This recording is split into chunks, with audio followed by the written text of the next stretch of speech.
इस कहानी की शुरुआत में हम एक नदी के ऊपर बने लकड़ी के पुल पर बैठे हुए दो बेयर कपल को देखते हैं जिनका नाम था पेस्टूज और लूसी। वो दोनों डार्केट स्पैरो नाम के एक जंगल में रहा करते थे और वो एक खास प्रकार के प्रजाति के भालू थे जो बाकी के जानवरों से काफी ज्यादा बुद्धिमान थे और बिल्कुल इंसानों की तरह अपनी लाइफ जीते थे। सालों पहले एक खोजकर्ता अपने खोजी दस्ते के साथ उस पेरू जंगल में आया था जो लूसी और पेस्टूज के साथ कई सालों तक जंगल में रहा, जिसके दौरान उसने लूसी को अपने शहर लंदन के बारे में बहुत सारी बातें बताई। उस खोजकर्ता के जाने के बाद अब लूसी लंदन जाकर वहाँ के लोगों को देखना चाहती थी जिसके बारे में वो पेस्टूज को भी बताती है। वहीं पुल से वो दोनों नीचे नदी में एक भालू के बच्चे को पानी में बहता हुआ देखते हैं जिसे वो किसी तरह बहुत मुश्किल से डूबने से बचा लेते हैं और ये सीन यहीं पर कट हो जाता है। अगले सीन में हम लंदन शहर में रहने वाले मिस्टर ब्राउन की एक फैमिली को देखते हैं जिसमें एक बेबी बियर होता है जिसका नाम था पैडिंगटन और वो ब्राउन और उनकी फैमिली के साथ ही रहा करता था। पैडिंगटन वही बेबी बियर होता है जिसे लूसी ने नदी में डूबने से बचाया था और उसने उन्हें अपने बच्चे की तरह पाला था। लेकिन एक दुर्घटना में जब पेस्टूज की डेथ हो गई तो लूसी पैडिंगटन के साथ किसी तरह लंदन आ गई, जहाँ पर पैडिंगटन तो ब्राउन फैमिली के साथ रहने लगा लेकिन उसकी आंटी खुद एक जानवरों के वृद्धाश्रम में रहने चली गई। सालों से ब्राउन फैमिली के साथ रहने की वजह से अब पैडिंगटन इंसानों के साथ रहना सीख गया था और ब्राउन फैमिली के साथ ही बाकी लोग भी पैडिंगटन को काफी पसंद करते थे। एक दिन पैडिंगटन मिस्टर ग्रूबर के एंटीक शॉप पर जाता है जहाँ वो अक्सर आया करता था और मिस्टर ग्रूबर पैडिंगटन के काफी अच्छे दोस्त भी थे। वो उसे बताते हैं कि मैडम कोजलोवा जो एक बहुत बड़ी थिएटर आर्टिस्ट थी वो अपनी बहुत सारी पुरानी एंटीक चीजें ग्रूबर को बेचना चाहती थी, जिससे ग्रूबर काफी ज्यादा खुश थे। ग्रूबर की शॉप पर जब पैडिंगटन लंदन के एक पॉपअप बुक को देखता है तो वो अपनी आंटी लूसी के बर्थडे गिफ्ट के लिए उसे खरीदने का डिसाइड करता है क्योंकि पैडिंगटन की आंटी हमेशा से पूरे लंदन को देखना चाहती थी लेकिन उनके बढ़ते उम्र की वजह से अब ये पॉसिबल नहीं था, इसीलिए लंदन की ये पॉपअप बुक उनके लिए सबसे बेस्ट बर्थडे गिफ्ट होती। ग्रूबर उसे बताता है कि ये बुक मिस कोजलोवा के ग्रैंड मदर की है जो कि एक बहुत बड़ी थिएटर आर्टिस्ट और डांसर थी, जिसकी वजह से उनकी इस बुक की कीमत भी काफी ज्यादा थी। पैडिंगटन के पास इतने पैसे नहीं थे कि वो उस बुक को खरीद सके, जिससे वो बहुत दुखी होता है और वो जॉब करके किसी तरह उसके लिए पैसे इकट्ठे करने का डिसाइड करता है ताकि अपनी आंटी के बर्थडे गिफ्ट के लिए वो उस बुक को खरीद सके। पैडिंगटन एक बार्बर शॉप में आकर काम करना शुरू कर देता है लेकिन जब एक ओल्ड मैन शॉप पर अपना बाल बनवाने आता है तो पैडिंगटन गलती से उसे गंजा कर देता है क्योंकि उसे बाल बनाने के बारे में कोई भी जानकारी नहीं थी। जॉब जाने से पैडिंगटन बहुत दुखी होता है क्योंकि अब उसे कुछ समझ नहीं आ रहा था कि आखिर वो उस बुक को खरीदने के लिए पैसे इकट्ठा कैसे करेगा, क्योंकि ब्राउन फैमिली की भी फाइनेंशियल हालत ऐसी नहीं थी कि वो पैसों के मामले में पैडिंगटन की मदद कर सके। अब वो ब्राउन फैमिली के पास वापस आ गया था जहाँ पर जब ब्राउन फैमिली रात में एक मेला देखने जाते हैं तो पैडिंगटन भी उनके साथ मेला देखने जाता है। मेले में एक जगह पर मिस्टर फिनिक्स नाम का एक मैजिशियन अपना शो दिखा रहा था जहाँ पर पैडिंगटन भी ब्राउन फैमिली के साथ फिनिक्स का शो देखने के लिए चला जाता है। फिनिक्स जब लोगों की भीड़ में पैडिंगटन को देखता है तो वो उसे स्टेज पर बुलाता है और शो का उद्घाटन करने को कहता है। फिनिक्स वैसे तो एक बहुत बड़ा थिएटर आर्टिस्ट था लेकिन वो छोटे मोटे शो करके ही अपना गुजारा करता था। फिनिक्स पैडिंगटन को बताता है कि मैडम कोजलोवा और उनकी ग्रैंड मदर की वजह से ही इस सारे फेस्टिवल और मेले का आयोजन किया जाता है और इसमें तुम्हारी जो भी विश होगी वो जरूर पूरी होगी। इस पर पैडिंगटन फिनिक्स को अपनी विश बता देता है कि वो तो सिर्फ किसी तरह लंदन के पॉपअप बुक को खरीदना चाहता है ताकि वो उसे अपनी आंटी को बर्थडे गिफ्ट में दे सके। लंदन के पॉपअप बुक के बारे में जानकर फिनिक्स पूरी तरह से हैरान था क्योंकि वो सालों से उस बुक को ढूंढ रहा था और पैडिंगटन बातों ही बातों में फिनिक्स को बता देता है कि वो बुक मिस्टर ग्रूबर के एंटीक शॉप पर मौजूद है। उसकी बात सुनकर फिनिक्स उसे बताता है कि मैं इसमें तुम्हारी कोई मदद नहीं कर सकता और इसके बाद फिनिक्स अपने शो को दिखाना स्टार्ट करता है और वहाँ पर ब्राउन फैमिली उस शो को खूब एंजॉय करती है। पैडिंगटन को भी इस मेले में काफी अच्छा लगता है और वो एंजॉय कर रहा था। अगले सीन में हम पैडिंगटन को एक बिल्डिंग के खिड़कियों को साफ करते हुए देखते हैं। दरअसल बार्बर शॉप से जॉब जाने के बाद पैडिंगटन ने पैसा इकट्ठे करने के लिए एक ये नया काम शुरू किया था और थोड़ी बहुत प्रैक्टिस के बाद पैडिंगटन काफी अच्छे से खिड़कियों को साफ कर पा रहा था। वो खिड़कियों की सफाई का काम अपने ही सोसाइटी में शुरू करता है और सोसाइटी में ही रहने वाले मिस्टर कर्नल की खिड़कियों को साफ करने लगता है। कर्नल कभी भी अपनी खिड़कियों पर लगे धूल को साफ नहीं करते थे और न ही खिड़कियों से बाहर देखते थे, लेकिन अब क्योंकि पैडिंगटन ने खिड़कियों को साफ कर दिया था इसीलिए कर्नल खिड़की से बाहर देख पाते हैं जहाँ पर मिस किटी अपने छोटी सी शॉप चलाती थी। कर्नल को पहली बार खिड़की से बाहर देखकर मिस किटी बहुत खुश थी और कर्नल को भी अच्छा लगता है। कर्नल को पेडिंगटन का ये काम बहुत पसंद आता है। इसीलिए जब सोसाइटी के हेड मिस्टर करी कर्नल से पेडिंगटन को खिड़कियों से नीचे उतारने को कहते हैं तो कर्नल ऐसा करने से साफ साफ मना कर देता है। काम खत्म करने के बाद रात में जब पेडिंगटन मिस्टर ग्रूबर के एंटीक शॉप में लंदन की पॉपअप बुक को देखने जाता है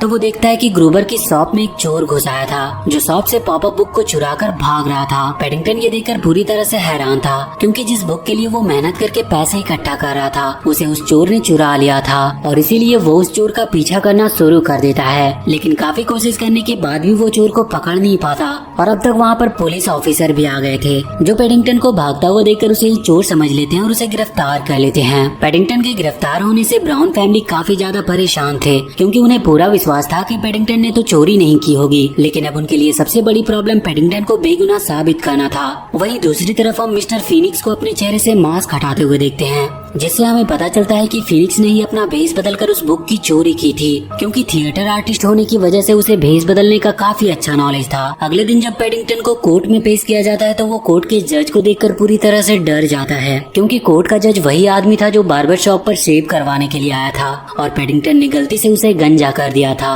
जज पेडिंगटन को देखते ही उसे पहचान जाता है और अब वो उस पर काफी गुस्सा था जिससे पेडिंगटन समझ जाता है कि उसका बचना बिल्कुल इम्पॉसिबल है। पेशी के दौरान फीनिक्स पेडिंगटन के खिलाफ झूठी गवाही दे देता है कि उसने अपनी आंखों से पेडिंगटन को मिस्टर ग्रूबर के शॉप से पॉपअप बुक को चुराते हुए देखा था और अब क्योंकि पेडिंगटन के पास अपनी बेगुनाही साबित करने के लिए कोई भी सबूत नहीं था इसीलिए उसे 10 साल की सजा सुनाई जाती है। उसे 10 सालों के लिए जेल जाने से ब्राउन फैमिली काफी ज्यादा दुखी थे क्योंकि पेडिंगटन के ना होने से फैमिली के किसी भी मेंबर का मन नहीं लग रहा था और वो पेडिंगटन को काफी ज्यादा मिस कर रहे थे। और इधर पॉपअप बुक के मिलने के बाद फीनिक्स ने अपना भेस बदलकर सारे क्लू को इकट्ठा करना शुरू कर दिया था ताकि वो खजाने तक पहुंच सके। वहीं दूसरी तरफ पेडिंगटन को जेल में काफी मुश्किलों का सामना करना पड़ रहा था क्योंकि आज से पहले वो कभी भी जेल नहीं गया था। मिस्टर ब्राउन और मैरी किसी भी तरह से पेडिंगटन को बेगुनाह साबित करके उसे घर वापस लाना चाहते थे क्योंकि पेडिंगटन के बिना उनकी फैमिली अधूरी थी। वहीं दूसरी तरफ जेल में पेडिंगटन देखता है कि जेल का खाना काफी ज्यादा खराब बना था और उसमें कोई भी स्वाद नहीं था, लेकिन फिर भी सारे कैदी बिना कुछ बोले खाना खा रहे थे। वो जब एक कैदी से इसका कारण पूछता है तो उसे पता चलता है कि जो कैदी खाना बनाता है वो काफी ज्यादा पावरफुल है और उसे अपने खाने की बुराई सुनना बिल्कुल भी पसंद नहीं। इसीलिए सारे कैदी उसके डर से चुपचाप उसके द्वारा बनाया गया घटिया खाना खा लेते हैं और कुछ भी नहीं बोलते। वो कैदी पेडिंगटन को भी खाने की बुराई ना करने को कहते हैं, लेकिन पेडिंगटन उसकी बातों पर ज्यादा ध्यान नहीं देता और खाना बनाने वाले कैदी के पास जाकर उसे अच्छा खाना बनाने को कहता है। अपने खाने की बुराई सुनकर वो कैदी बहुत गुस्से में आ जाता है, लेकिन इससे पहले कि वो पेडिंगटन को कोई नुकसान पहुंचाता, वो अपना सैंडविच उस कैदी को खिला देता है जो उस कैदी को काफी ज्यादा पसंद आते हैं, जिसकी वजह से वो पेडिंगटन का फ्रेंड बन जाता है। इसके बाद वो उस कैदी के साथ मिलकर सारे कैदियों के लिए ढेर सारा सैंडविच बनाता है और उस कैदी को भी उसे बनाना सिखाता है। पेडिंगटन की वजह से पहली बार सारे कैदियों को स्वादिष्ट खाना खाने को मिला था, जिसकी वजह से वो सभी उसके एक अच्छे दोस्त बन जाते हैं और अब पेडिंगटन अपनी जेल की लाइफ को भी खूब एंजॉय कर रहा था। वहीं दूसरी तरफ ब्राउन फैमिली लगातार पेडिंगटन के बेगुनाह होने के सबूत इकट्ठा करने की कोशिश में लगे हुए थे। मिस्टर ब्राउन अपनी वाइफ मैरी के साथ मैडम कोजलोवा के पास जाता है, जहाँ पर मैडम कोजलोवा उन्हें बताती है कि उनकी ग्रैंडमदर की पॉपअप बुक इसीलिए काफी ज्यादा कीमती थी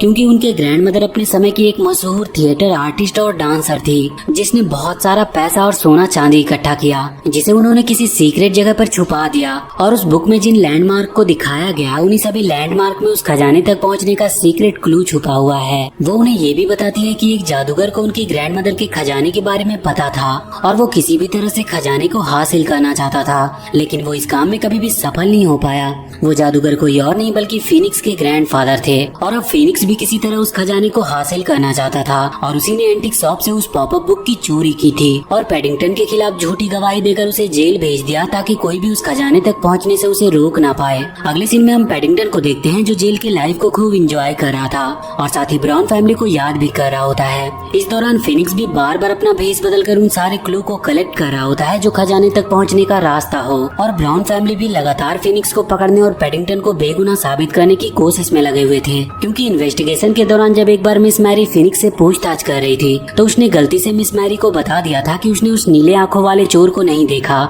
जिसने पॉपअप बुक चुराई थी, जिससे मिस मैरी को पता चल जाता है कि वो नीली आंखों वाला चोर कोई और नहीं बल्कि फीनिक्स ही था। मैरी इसके बारे में अपनी फैमिली को बताती है, जिसके बाद ब्राउन फैमिली किसी तरह मिलकर फीनिक्स को उसके घर से बाहर भेज देते हैं और उसके घर पर वो बुक को ढूंढने लगते हैं। ब्राउन और मैरी किसी तरह काफी काफी मुश्किल से फिनिक्स के उस सीक्रेट रूम को ढूंढ लेते हैं जिसमें फिनिक्स ने अपने सारे डमी और भेस बदलने के कपड़े रखे थे। और अब ब्राउन फैमिली को कंफर्म हो गया था कि फिनिक्स ही वो चोर है जिसने उस पॉपअप बुक को चुराई थी और अब वो भेस बदलकर सिटी में खजाने तक पहुंचने का क्लू ढूंढ रहा है। अब इससे पहले कि ब्राउन और मैरी फिनिक्स के घर से जाते, फिनिक्स अपने घर में वापस आ जाता है क्योंकि वो टाई लगाना भूल गया था। उन्हें वो अपने घर पर देखकर उनसे वहाँ पर होने का कारण पूछता है, जिस पर ब्राउन झूठ बोल देता है कि वो तो सिर्फ फिनिक्स के घर को चेक करने के लिए आया था क्योंकि वो एक बीमा एजेंट है और इसी ने फिनिक्स के घर का बीमा कराया था। अगले दिन ब्राउन फैमिली सारा सबूत लेकर पुलिस ऑफिसर के पास जाते हैं और ये साबित करने की कोशिश करते हैं कि फिनिक्स ही वो चोर है जिसने पॉपअप बुक को चुराई है। ऑफिसर ब्राउन फैमिली से उस बुक को लाने को कहते हैं ताकि उसके ऊपर लगे फिंगरप्रिंट से ये पता लगाया जा सके कि वास्तव में चोर कौन है। लेकिन अब क्योंकि ब्राउन फैमिली के पास वो बुक थी ही नहीं, इसीलिए वो बहुत दुखी थे। वहीं दूसरी तरफ पैडिंगटन अपने कैदी दोस्तों के साथ किसी तरह जेल से भाग जाता है। जेल से बाहर आने के बाद वो ब्राउन फैमिली को फोन करके अपने जेल से बाहर आने के बारे में बताता है, जिससे मिस्टर ब्राउन और मैरी बहुत खुश होते हैं। अब पैडिंगटन जब पॉपअप बुक में मौजूद सीक्रेट पहेली को ब्राउन फैमिली को बताता है और ब्राउन फैमिली अब तक कलेक्ट किए गए क्लू को पैडिंगटन के क्लू के साथ मिलाते हैं, तो उन्हें पता चल जाता है कि मैडम कोजलोवा की ग्रैंड मदर का खजाना एक सर्कस स्टेज के अंदर छुपाया गया था, जिसे अब ट्रेन से किसी दूसरी जगह पर शिफ्ट किया जा रहा होता है। इन्हें पता था कि फिनिक्स को पहले ही खजाने के लोकेशन के बारे में पता चल गया होगा, इसीलिए अब वो फिनिक्स को खजाने तक पहुंचने से रोकने के लिए निकल पड़ते हैं। फिनिक्स उस पॉपअप बुक की मदद से किसी तरह सारे क्लू को कलेक्ट करके खजाना हासिल करने में कामयाब रहता है। लेकिन अब वहाँ पर पैडिंगटन भी मिस्टर ब्राउन और मैरी के साथ आ गया था। वो मिस्टर ब्राउन और मैरी के साथ मिलकर फिनिक्स से फाइट करने लगता है और उनके बीच में एक लंबी और खतरनाक फाइट होती है, जिसके दौरान मिस्टर ब्राउन फिनिक्स पर हमला करके उसे बेहोश कर देता है और उन्हीं की वजह से ट्रेन के एक्सीडेंट होने से पैडिंगटन नदी में गिर जाता है और वहाँ पर डूबने लगता है। लेकिन सही वक्त पर मैरी नदी में कूदकर उसे डूबने से बचा लेती है और पैडिंगटन की जब आंखें खुलती है तो वो खुद को ब्राउन फैमिली के घर में पाता है, जहाँ पर उसे देखने के लिए सोसाइटी के सभी लोग इकट्ठा हुए थे और वो सभी पैडिंगटन को वापस देखकर बहुत खुश थे। कुछ समय बाद वहाँ पर पैडिंगटन की ग्रैंड मदर लूसी भी आ जाती है, जिन्हें देखकर पैडिंगटन बहुत खुश होता है और वो अपनी आंटी के गले लग जाता है। अब क्योंकि पैडिंगटन की ग्रैंड मदर पूरे लंदन को अपनी आंखों से देखना चाहती थी, इसीलिए पैडिंगटन के पड़ोस में रहने वाले कर्नल अपने पुराने दोस्तों की मदद से पैडिंगटन की आंटी को पूरे लंदन का सफर कराने की प्रॉमिस करते हैं, जिससे पैडिंगटन और उसकी आंटी बहुत खुश होती है। वहीं दूसरी तरफ फिनिक्स को लंदन के पॉपअप बुक की चोरी के जुर्म में गिरफ्तार कर लिया जाता है और इसी के साथ ये मूवी यहीं पर खत्म होती है। तो वीडियो अगर अच्छी लगी हो तो please do like and share this video and please subscribe to my channel and press that bell icon.